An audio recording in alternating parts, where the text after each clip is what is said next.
Chers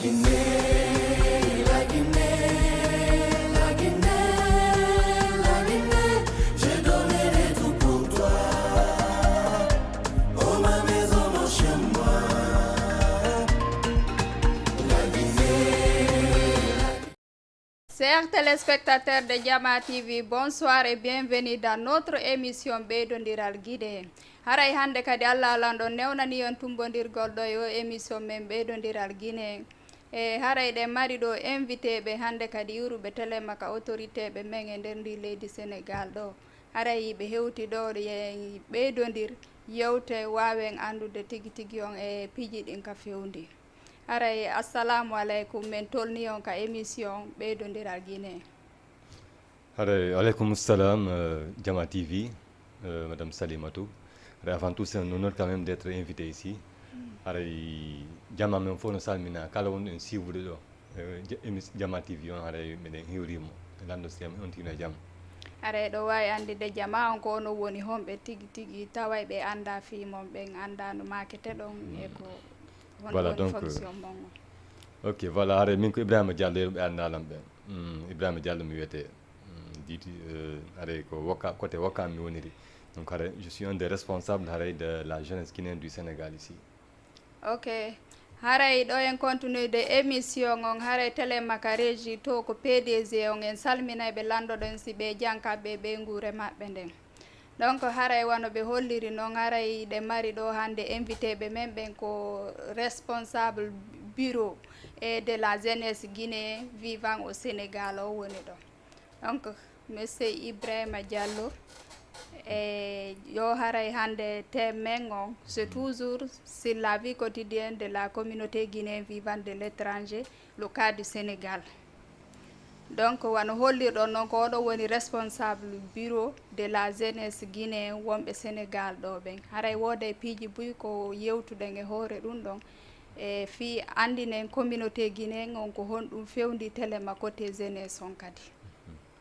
Donc haray e wawa yewtude ɗo fi fonctionnement e bureau mon on taho ko adi kon.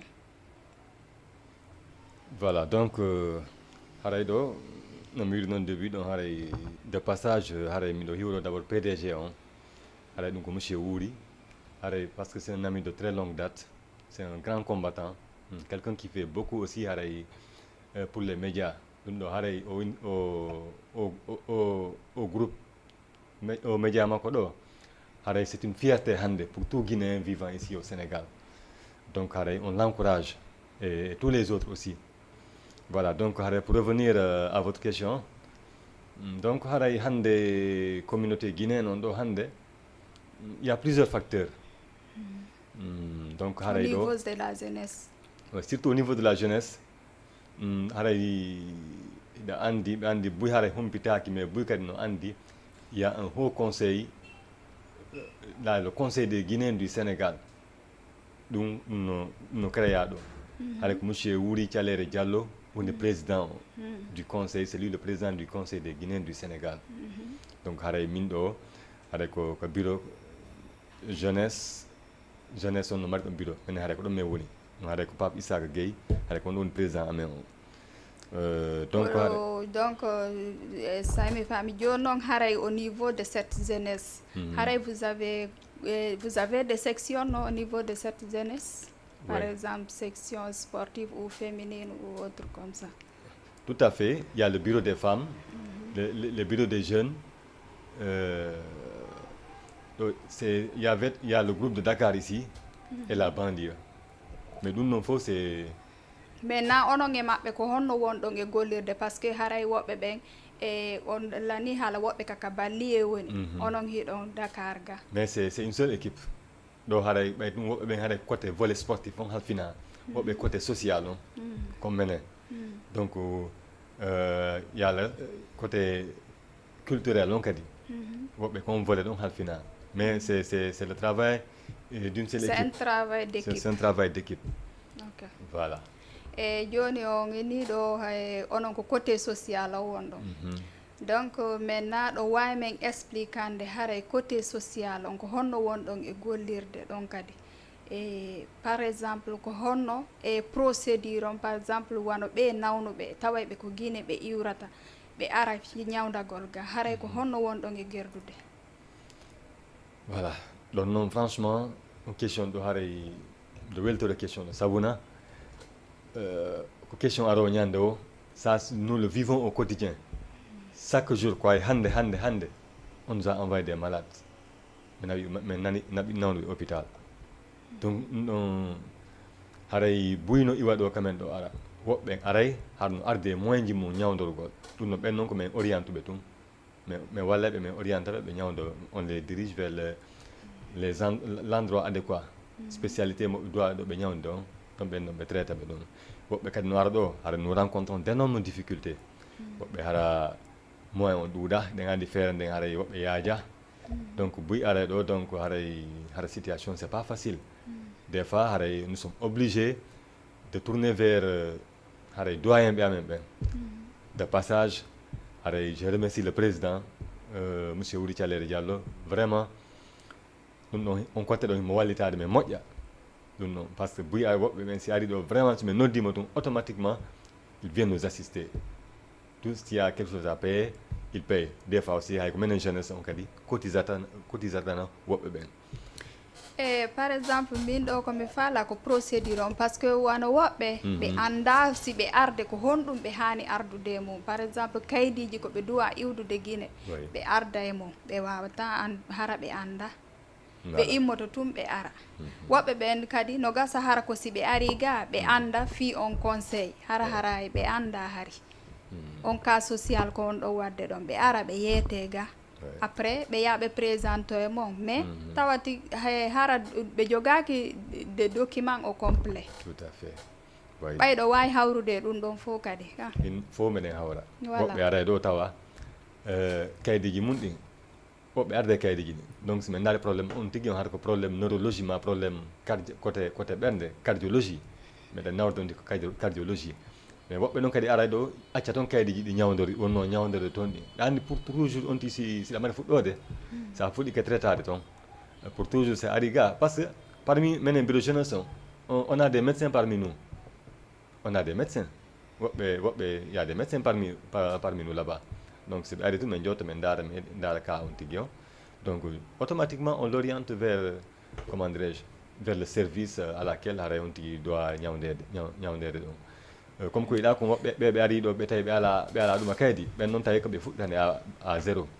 eyyi joni si tawi mi faami si tawi woni goɗɗo iway toon ara ga ñawdagol o arday taw e kaydiji ɗi o wonno ñawdorade toon ɗi si o fuɗɗike ñawdade si tawi o fuɗɗike voilà simo ñawdade toon si tawi o fuɗɗaki himo wawi arde mais noon kadi buyno arde ɗo kadi sans kaydi ɗum noon kadi haray ɗiɗɗinkaji kadi meɗen yiiya goɗɗo wata yaltuka ma hara a jogaki kaydi ɗum noon haray ɗo andi en arto e on sujet ɗon aussi ok awa ɗo wara en continue de émission men on haray min hiwrike mo kala ka woni men darde leydi aduna on haray toujours kaka émission men ɓeydodiral Guinée en haray meɗen accitude numéro on fi faalaɓe intervenude émission o numéro on ko 78 116 82 38 numéro on ko 78 116 82 38 ok monsieur Ibrahima toujours sur le cas social maintenant, on va se diriger vers les prisonniers guinéens au niveau du Sénégal. Voilà, au niveau de ces prisons-là, joni haray ɗon kadi ko honno wonɗon e gerdude fi ka ɓe yimɓe sokaɓe ɗon par ce que woɓɓe buyno woodi no soka harayɓe toon ɓe aldaga e famille ji maɓɓe woɓɓe kadi hara ɓe bonna bonnere e si ɓe soka no gasa hara ɓe hawru tun e maɓɓe ɗum ɗon fof ɗinkaji ɗon fof no woodi haray ko on ɗum e disposition woodi ko ƴettuɗon feeɓen ɗon kadi bon à vrai dire ɓay haray ko ɗo gonga ɓe ɗo ko laɓɓingol piiji ɗin yimɓe men buyno ka prison ji ɗo minen mi yeehi min rencontré ɗo ɓe buyi no wiɗɗa ɗon noon woɓɓe no toon hara tigui ɓe bonno tigui mais kono hara andi ko leydi saria wonɗen woɓɓe kadi no toon hara ils sont dans l'oubli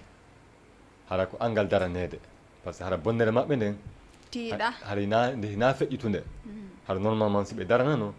haɗa ɓe yaltino ɓe des fois mi landoɓe ɓe siɓe ala ɗo siɓɓe woɓɓe ina ala ɗo siɓɓe woɓɓe kadi haɗa no mari ɗo siɓɓe mais haɗa ala hompodirde siɓɓe mum des fois haɗa assistance familiale no manque on côté ɗon woɓɓe ɗon haɗa vraiment a yurmeteɓe sah a yeyi woɓɓe no waɗa ɗo duuɓi prison simene yiide maɓɓe tawa ɓe neeɓi toon haɗa vraiment par ce que min waɗi ɗo ɓuri yalti on kadi ɗon kadi joni no wano ɓen ɗon taway ɓe assistance familial ala ma hara ɓe ala goto ko daranoɓe ɓen ɗon ko avocat ƴettan ɗon ɓe ka ko onon tigiri woni e yawde e représentant ko avocat ƴettan ɗon ɓe ko représentant ɓe ka ko onon tu woni e yaade woɓɓe des fois si probléme o hara ko récent woɓɓe mi yaha min assista ɓe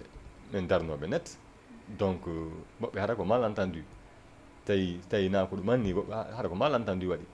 donc mais si yahama si expliquama des fois woɓɓe ko avocat min ƴettanta ɓe des fois min heɓa avocat ɓe ni min ƴetta ɓe ni ɓe bénévolement haɗa wuri min yoɓali ɓe mais si ɓe explique ɓe cas on tun ɓe daari ɓe tawi c'est un innocent automatiquement ɓe darno on tigui ɓe défenda on tigui ƴawa e probléme o. Parmi vous au niveau de la jeunesse vous n'avez pas des avocats on ala toon avocat ɓe haray ɓe en cas si probléme yani tawa ɓe no wawi yaade darano guinéenɓe ɓe mais ala avocat tigui mais meɗen mari wonɓe parmi nous il y a des étudiants qui sont en droit woɓɓe no 5e année 4e année mais kono ɓay toujours ɓayda en général menen groupe jeunesse on ɗon la plupart sont des intellectuels buyi on kadi ko ɗo jibina janɗi donc haray piiji ɗin meɗen maîtrise andi naafi affaire intellectuel yagal fayda piiji ɗin mo kala e domaine mum on tout à fait ko affaire professionnalisme ouais non la plupart min ƴettaneɓe avocat hein buyɗo min ƴettaneɓe avocat buyi min ƴettaneɓe avocat kadi minen kadi nomi wirma nani no e manque ɗo ressources humaines ɗe mari ɗo ressources humaines ko timmitis si ko mima kon peut être haray no gasa aɗo sitta joni sa mi haari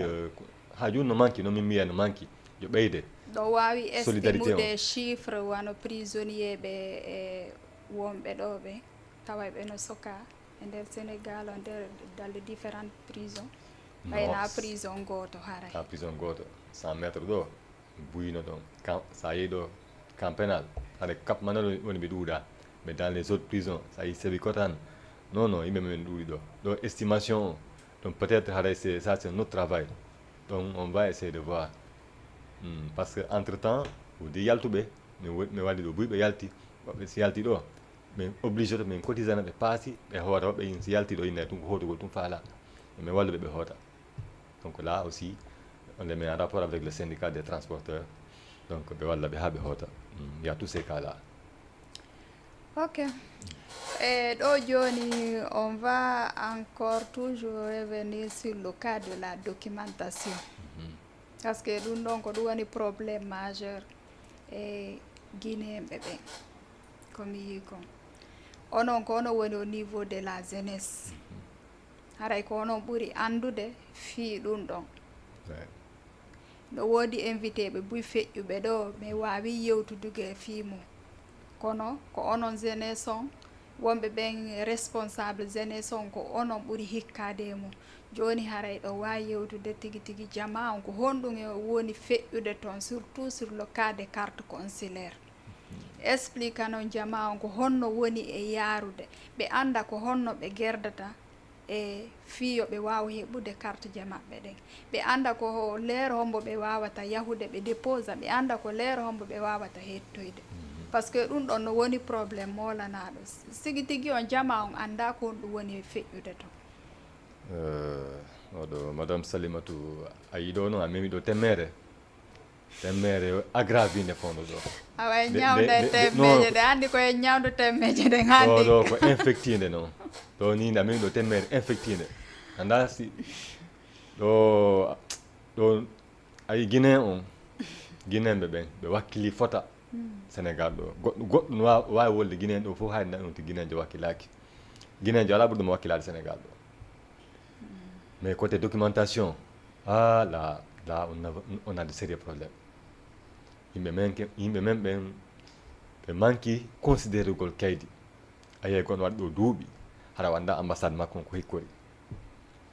sa yi e nde ɗo o engouement ɗo waɗi ɗum ɗo fof soƴo ngon ɗumanni ke ɗo ko ambassade yimɓe no raga ɗon innayi tum famat mi anda hono mi wata innayi tum wiyaɓe kono est ce que onon hikkiɓe mumɓe laminaɓe mumɓe hiɗon sensibilisede ɓe kamɓe e communauté on ɓe wawa andude ko honno ɓe yeyranta fi kaydiji maɓɓe ɗi c'est andi o sensibilisation meɗen jokki ɗum ila neeɓi dans les radios dans les médias men sensibilisé hamme ronki kono jama on jaɓata min chaque jour des fois hay mi naata e ɗo mi naata to fois kadi ɗo wawi wadde porte à porte si tawi woni média on e ɗuma on hayso ko boutique mi naati sodugo immo ɗon aron ka galleji maɓɓe non andi ɗo mi yahay kadi mi yiide sage ɓe ɗum non fof déjà mi waɗi kono ɗo kadi il faut haray ono média ji ɗi min toroto on ɓeɗon wallitade men wallidiren de ɓay ko population men communauté men fof jama on yo ɗaɓɓu kaydi ayiye goɗɗo no ara ɗo wona ɗo 5 ans ara ɗo ara jombale mi ƴetta exemple un jeune ara ɗo o fuɗɗo débrouillade ɗo hala wala kaydi kami yimɓe interpellé lan ha ronki sen tini fo noon tigi wonno ka responsable côté mairie on ɗa des fois ɓe ka mairie node tanmi ɓenna musidɗo ma no ari ɗo mo fala déclare de boom makko o ala kaydi ɓe makko ala kaydi eno walla ɓe yimɓe mon ɓe heɓa kaydiiji ayi hara ɗum ɗon no ŋalɗini quoi no ŋalɗini no hersini goɗɗo arɗo ala kaydi sita joni saɓay joni ɓe sattinde ka frontiére ayi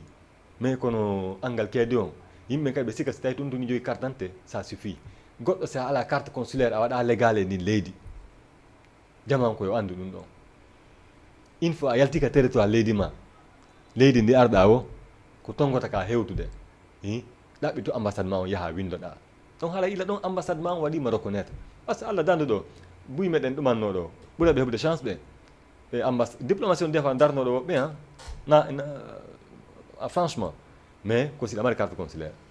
donc haray l'ambassade te reconnaît oui tu es un Guinéen vivant au Sénégal kala ko wawɗa yawde aduna o si a une fois a yalti nder la Guinée andu ko ɗa hande carte consulaire par ce que sa ala carte consulaire kala leydi ko wonɗa ɗum a waɗa ɗum légal ça il faut ko yimɓe ɓen anda ɗum ɗon voilà joni noon expliquane jama on ko honno ɓe wawirta yahirande kaydiji maɓɓe ni par ce que ɓe anda ko jour hombo ɓe wawata yaade ɓe hendo ɓe anda ko jour hombo ɓe wawa yaade ɓe déposa ɓe anda e fus tigui tigui on ko woni feƴƴude toon kadi na ko satti carte consulaire on ɗo donc je parle fiɓe wona ɓe bonnude inde joni expliquaneɓe ɗo siɗa mari carte d'identité par ce que ñande men min mi yewtidiɗo invité ɓe attiɓe arde ɗo ɓen fop e woɓɓe nako bimbi woɓɓe nako kikiɗe woɓɓe nako jeune ɓe immina toon naɓa ka stade ko jonita yimɓe ɓen carte je maɓɓe ɗen tigui tigui on tawi hunde ko laaɓi woni famaki joni noon ko ono woni au niveau de la jeunesse si tawi woodi no woodi wonɓe imminde to woɓɓe ko yaha jonita ɓe carte je maɓɓe ɗen haray ko ono ayɗo ko onon ɓuuri andude ko honɗum woni e feƴƴude toon joni haray andine jama on ko honɗum fewndi toon ɗo koko yeehi ha e nde fonde o nanga fuɗɗi embouteillage waɗi engouement on ɗuuɗi minen bureau jeunesse on min immi min walti ambassade on ɓay tawi jama on no ɗuuɗi ɓe ala carte ɓen fi accompagne golɓe volontairement aussi volontairement min ɗumandori minen équipe ɗo fof président o noddi men isaka wini Ibrahima are min jooɗi min waɗi réunion on ɗo il va falloir que nous prenions nos responsabilités vis-à-vis de notre communauté il faut wallen jama men o en yii ɗum ɗo ɓe mani hen part de responsabilité min haaldi ɗon min immo min walla ambassade o ila ɗon mi yehi mi yiide ambassade o donc min ƴetti local lieu minen ƴetti on local ka terrain ɗo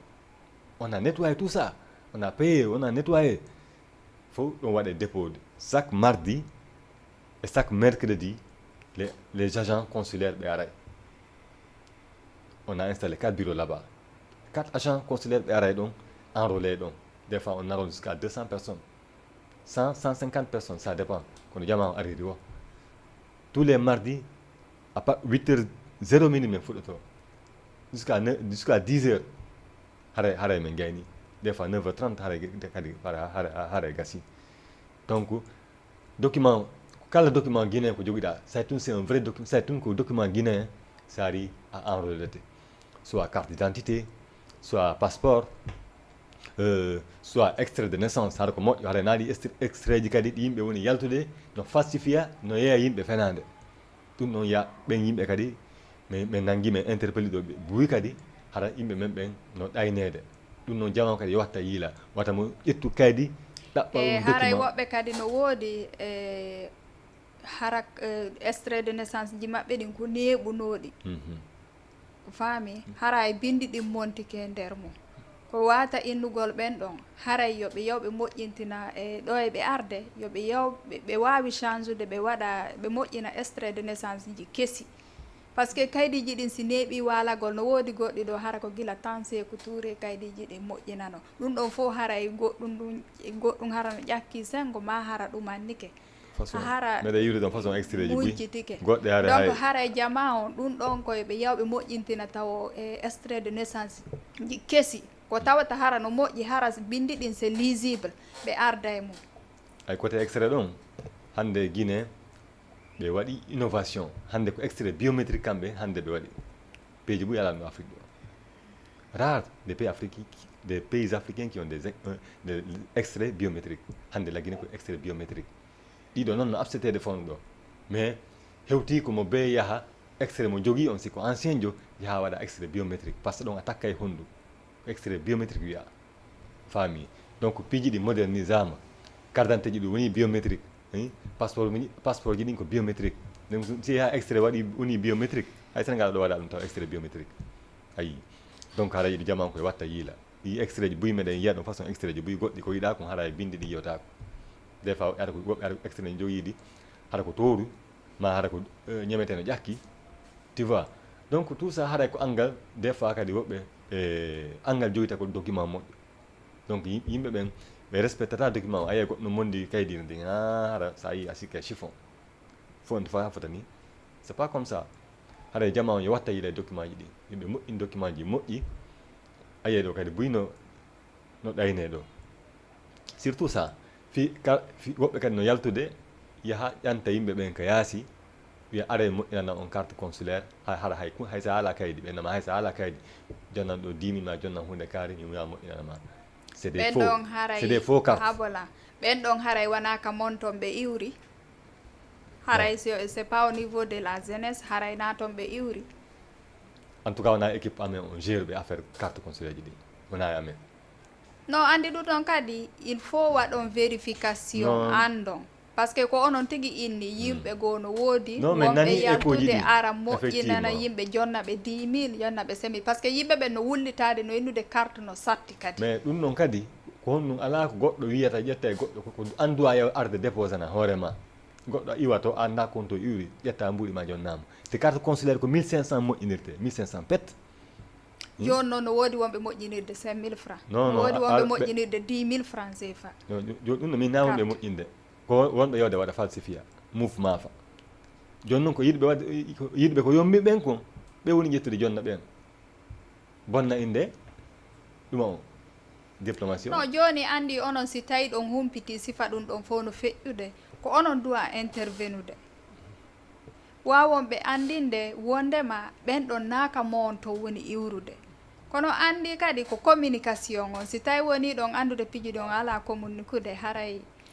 no ɓaytuma goɗɗo mi interpellé mo ɗo wonnode ko banlieue to harimo moƴƴinde toon mo falsi wadde toon nde mo trafiquede toon carte je ɗum noon interpellama bon dernièrement haare o arrêté ganda so fuɗɗi ɗumannaki kono ɗum noon fof donc haari diplomatie ƴetti disposition kono carte consulaire wata goto jonnuɗo goɗɗo carte consulaire kaka ambassade moƴƴinte joni tigui wakkila no accitano ɗon on 30 minutes ma 1 heure de temps aɗa déposa sa déposi kadi a jonte ticket on ticket ɗon kon arta waɗira retraitement o joni noon ko jour hombo woni dépôt ji ɗin ko jour hombo woni retrait on par ce que jama on kadi humpitaki ɗum ɗon ko laaɓi tigui tigui on dépôt ji ɗin ko tous les mardi et mercredi 8 heures 0 minute fuɗɗoto lundi tawaka c'est les mardis et les mercredis woni dépôt on woni dépôt ji à partir de quelle heure à partir de 8 heures à partir de 8 heures le retrait ji ɗin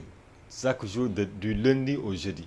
ɗum ɗon à partir de 14h30 mi wowi convoqué de jama on kala niveau de l'ambassade non pas nous au niveau du stade oui là on fait l'enrôlement c'est là-bas où on amène les cartes. Pour les retraités, c'est là-bas, l'après-midi. Yo non ka stade ton. Est-ce qu'il y a un bureau là-bas? Hara si on tigi ari o taway goɗɗo no jooɗi jogitiiɗo carte jeɗen hara ko ɗon woni bureau makko et tous les jours on ɗon hara aray fi waɗoɓe retraite ɓe par ce que woɓɓe no woodi ɓe yaha ɓe tawata ɓen ɗon kadi donc kaa ko yoɓe programme ɓe bere ɓe joganiɓe ɓe yaha ɓe fotta toon ɓe jonnita. Non, c'est pas comme ça que ça se passe. Aïdo, équipe on quoi à 15h à là-bas on convoque les gens à 14h30. 15h équipe on faut arrêter. L'eau di yaltine c'est par l'eau. Mo be équipe jeunesse sarziɓe fi retrait carte consulaire. Retrait ji ɗin. Donc on est bien organisé aussi. Tous les diallos là-bas. Hein, tous les bari là-bas. Les femmes là-bas. Donc non, par nom de famille. Par nom. Voilà. Donc on a demandé. C'est bien départagé. Là-bas on est bien organisé. Malgré que des fois on arrête donc. Intimida, on des fois on nous insulte là-bas gratuitement comme ça. Mais quand on va mo be hakkele mum. Donc tawayɓe ɗum ko tawayɓe hettali carte je mum ɗe woni yennugol ɗum ka ko faalaɓe déposé kako feƴƴoɓe ni to woɓɓe ara ɗum des fois les après-midi woɓɓe ara ɗo inna ko goɗɗo ari retirangol ma ɗum woɓɓe ara ɗum ni tum falgo simugol pagay ni tum ma ɗum ara carte ma hara yaltali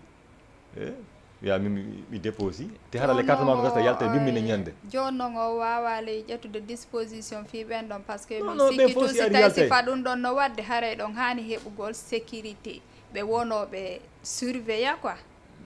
Non, nous sommes nombreux là-bas. Hara en cas si tawi woni pagaye waɗi hara ɓen ɗon wawa sécurise ko gonga kono ɓen ɗon areɓe ɗon ɓe fayde ko wa neɗɗo goto e nder temedere arata ɗum faalede manade ma ɗum arata déjà hara men paari tawa il vient en retard ara 17h taw men mooɓi ha gasi on kanko carte makko ara mais no joni aɗa janggo no on tinoyi ɗo ka woɗɗi nanga e sonkugol nani ɗo onon wala gollude fof waɗi ni wattiri no wola haalaji fof kono donc ɓe on laisse passer quoi en tout e ɗo joni ko ka wonɓe ɓen ka intérieur par ce que ɗon andi Sénégal no janɗi no woodi woɓɓe ɗo hara wonɓe télé ma Kaolack to télé Kédougou tawɓe no woɗɗi ɓen quoi wonɓe ɓen hors Dakar wono ɓen ɗon haray ko honno woni ka maɓɓe on fi ma disposition ko ƴettuɗo fi no ɓe hettira kaydeji maɓɓe ɗin par exemple si tawi woni ɓe ari moƴƴingol ga ka hiɗon mari bureau ji télé maton no ɗo joni diplomation propose décentralisation décentralisugol ɗumaji ɗin vers dans les régions kono applicaka taw fi ɓen ɓe wiɗaɗo ɓe Kédougou mais noon ɓe buyi ɓe Kédougou toon ɓe ari ɓe déposi wano noon ɓen ɗon si ɓe ari ko par groupe ɓe déposirta par exemple no woodi toon goɗɗo sargiɗo hara on ɗon e ƴettanay wano yimɓe wonɓe toon ɓen faalaɗo déposude fi carte o hara kon ɗon addata déposana ɓe ka ambassade ka ko goto goto ɓe arirta non joni ɗum ɗon no yewtanede fimo ndaare quelle stratégie so tawi ko équipe ƴettete ko ambassade programme ɓe toon ya enrôla ɓe toon adda par ce que ɗum ɗo il faut sécuriser aussi a wata ƴettude n'importe kadi anda woɓɓe hara kayidiji mum ɗum anna ɗon haray doni ɗon no ƴette disposition surtout avec le nouveau ambassadeur qui vient d'arriver donc là haray ɗum ɗon no yewtide solution no ƴettede fi mum non no yewtanede fi mum d' abord joni ɗo e toujours haray jama on nani ko ɓe holli kon téléma fi ka carte consulaire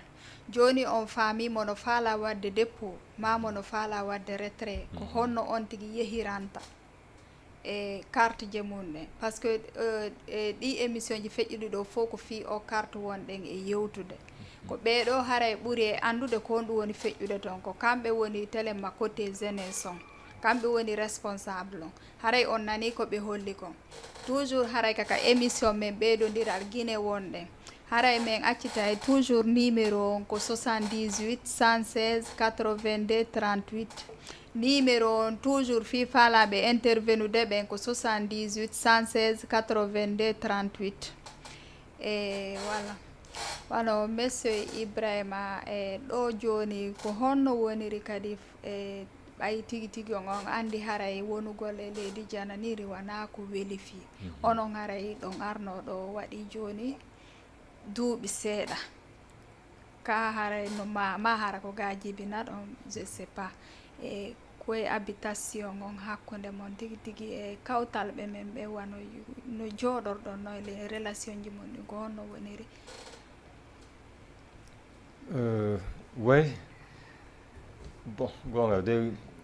par ce que woɓe no mi way fof minen ko ga men janɗi voilà ga min jibina men janɗi donc haray ɗa anndi fayde leydi ndi wiɗa o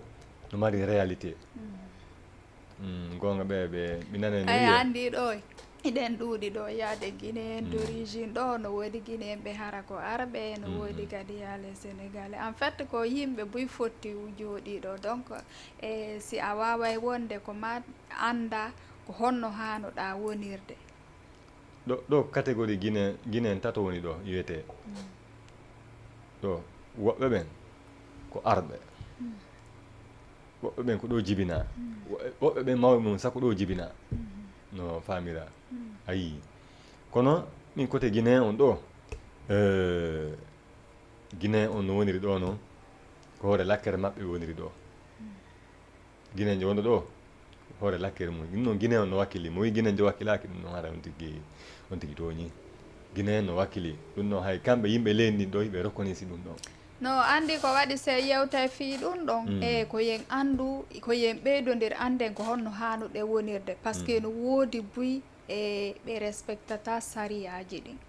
donc il faut que le sa wonay e leydi wona ya innu ko sariya ko wowɗa wadde ka makon ko ɗum waɗata kadi ka arɗa ɗon si a ari nokkugo ko ma conforme ɗa e yimɓe ɓe tawɗa ɓen donc no woodi noon buy ɓe jaɓata wonirde noon kono wano onon tawɓe neeɓi gaaɓen hara yiɗon andi réalité lenni onon ɗo wawi expliquude e fiino jama o wawa famirde ɓe anda no woniraɓe ɓe anda ko honno ɓe hani wonirde fiyo ɓe nanodir e luttuɓe ɓen andi ko adi ko si ɓe wi sa ari e nokkure wa tawi fof no on mbi no waɗi ni hankadi ko ya waɗu ni ka ko adi tawi fof no on biggite mum ne hankadi ko ya on mbu wontere nde ko noon hani yarde kadi buyi ko wiɗa ɗo ko kadi buyi no naata ɗo ere heɓa ɗo probléme o hen ni haɗa ko anga respecte kol saria ayi donc haɗa jama on tigi tigi yo ɓeydu wattango wiila on côté ɗon hay ni a nana jama on no wolde moƴƴa hay ni no waɗirten haajuji ni waɗa mum mbawi moƴƴa non fof c'est vrai no foti waɗgol haaju waɗa mum mbawi ɗuma kono haray des fois no toon ha erji ɗone par exemple min mi yiya e cérémonie ji maɓɓe ɗi wano kamɓe ko jemma ka joni noon ɗum ɗon ko fi jama on fof hay arɓe ɓen ko ma waɗira jama mum on jemma ka yimɓe leydi ɓen min ɓay kamɓe ga mi yiyay ko jemma ɓe waɗirta wano peera ma den nabo waɗa ha jemma kono no ko gila 19 heures ha yeeso kamɓe kono andi ɓurɓe maɓɓe joni noon wano enen kamen ko wowtuɗen ko ñalorma bimbi anduɗen haaju joni min mi yiiɗo buy haaju yimɓe men interpellama sifa ni ɓe waɗa haaju ɓe ha tumbere jemma e jour ji goo police arana ɓe hara tawa dérangement ɗuuɗi hara ko kawtal ɓen tigui noddata ɓe arana ɗuman no wina par ce que hara des fois hara ko jour mo hawri on hara ko jour ouvrable